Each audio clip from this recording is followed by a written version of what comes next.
All right, we're going.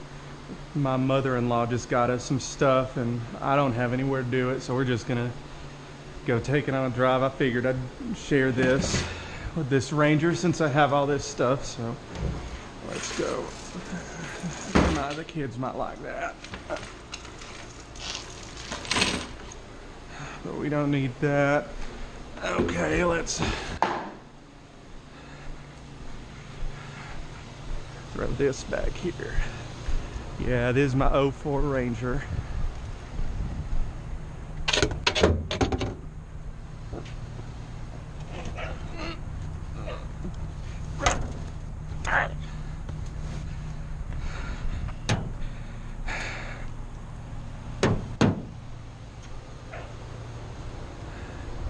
She's a beaut.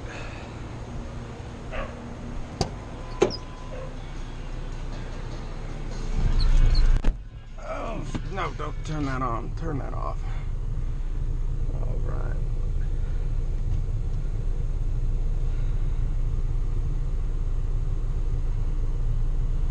Closed door garage. All right.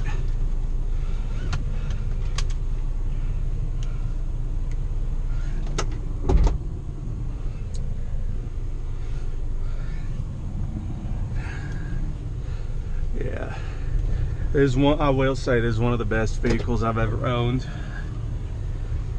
Man, my dad went half in on this about 10 years ago or so. We bought it from the city off of Gov Deals. That's an auction site for government surplus vehicles or whatever, but this vehicle was totaled when we bought it. Front left fender was completely shot, bumper was bent to no end, but all we had to do was tie the tow hitch of the, and you heard the little shifting issues there. We tied the tow hitch to a tree and just tied the bumper to the tractor and just pulled it out, and it was able to get it pretty good. So yeah, once we got that figured out, it was smooth sailing. But what the hell, why is overdrive off? Damn it.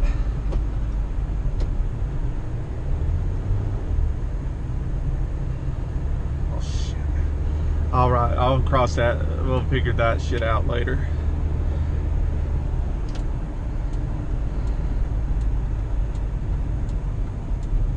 Yeah, but we've taken this thing on some trips. It's been good. It does everything you need a truck to do. Nothing really more. I actually just picked up a pallet of food from the local food bank and delivered it to a food pantry to be distributed to the folks in need, and this thing handled it like a champ.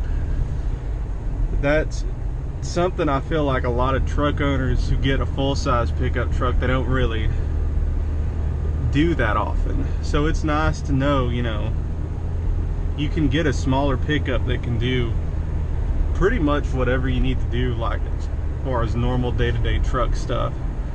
This overdrive is going to be a pain in the butt going down the interstate, but oh well. This transmission has always been giving us issues. You probably noticed that rough shift in the second. It's always been that way. Steering on this thing is interesting. It's a Ford Ranger, and it's a Ford Ranger that at one point was totaled and probably not correctly untotaled, if that's the word. But it is what it is. I think we won the auction for about 1,200 bucks, and at the time it only had about 90,000 miles or so.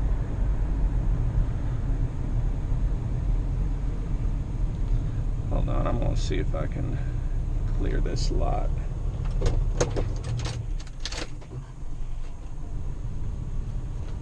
There we go. Yeah. One thing that's interesting about these '04 Rangers, no. One thing that's interesting about these Rangers, yesterday we had an issue where we were cleaning out the car and we locked the keys in the car while it was running. But there's a trick for these old Rangers. You see that antenna, you just unscrew it, open the door handle, and there's this little hole in there. You just shove the antenna in the hole and it unlocks the doors for you. That's crazy. That's very convenient. So, you know, that's one little tip. If you have one of these older Rangers. Oh gosh, it's idling rough. Jesus. Come on in. Oh my gosh.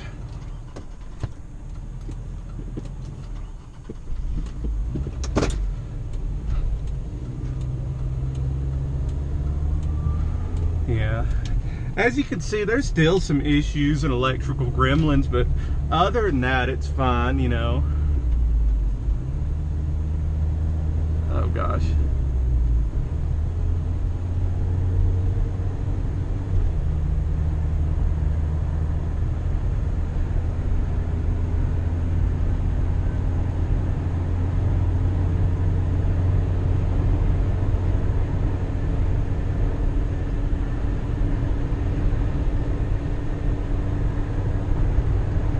Yeah, I mean, I might die today, but that's all right. I've never really had this truck have any issues like this. I'm thankful this isn't my daily driver.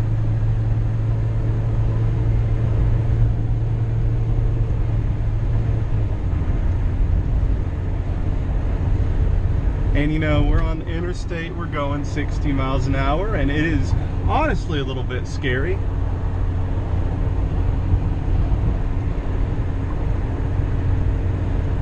But that's okay.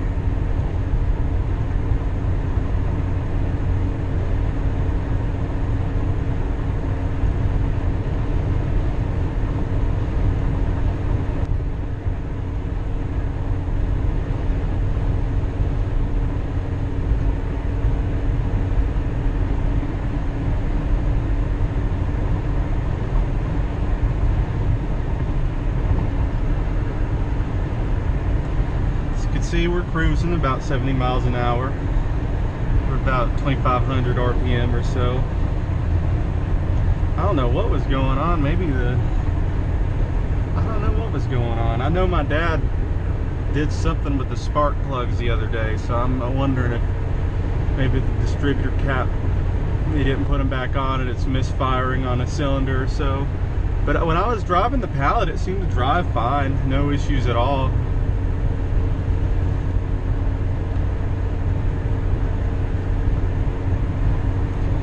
Freeway driving, you know,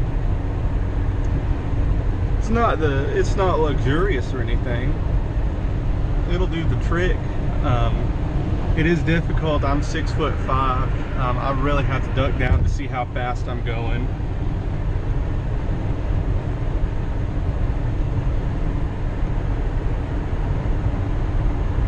But this is definitely built for shorter transportation loops or whatnot, just small jobs. I don't know if I'd want to take this on a long trip in the condition that it's in.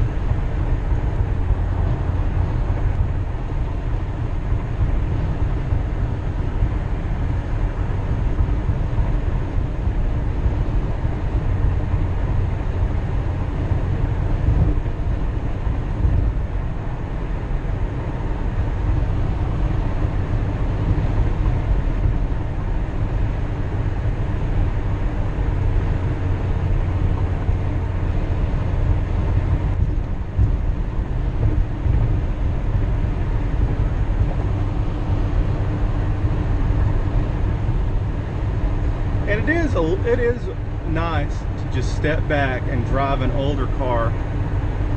These newer cars, they drive themselves essentially. I mean, even a newer Honda CR-V has all the automated technology you'd want. This, you don't have cruise control. You're lucky you got AC. As you can see, the radio's aftermarket. That's not the OEM head unit. The OEM head unit didn't have CD changer, tape, player, none of that stuff. It was FM, AM, that's it. I think I still have it somewhere, to be honest.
There we go.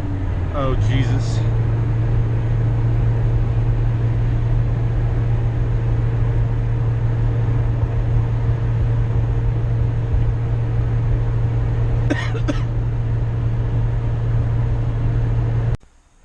Yeah, so to add some context into what happened with that video, why it just cut out, the GoPro's battery just died halfway down the interstate. I was able to make it safely back.